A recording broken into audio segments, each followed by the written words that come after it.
هذه نصيحتي التي أقدمها لنفسي والموت قادم، وموعدنا مع ملك الموت حقيقي ستراه أعيننا.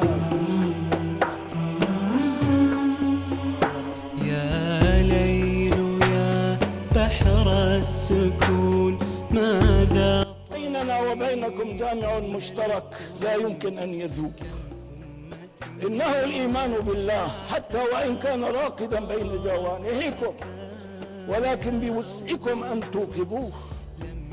بيننا وبينكم جامع ينبعث ويتفرع عن الإيمان بالله هو الإنسانية. بيننا وبينكم جامع مشترك هو النخوة، الشرف، المروءة، الكرامة. في طيه عبر وآيات تردد كل حين يجعل السياسة خاتمة الجهاد، يجعل الإسلام ينتعل السياسة وليس العكس. أبقاك ربك شاهدا للناظر. مبدأ حديث رسول الله: من استرضى الناس بسخط الله وكله الله إلى الناس، ومن أسخط الناس برضا الله عز وجل كفاه الله مؤونته.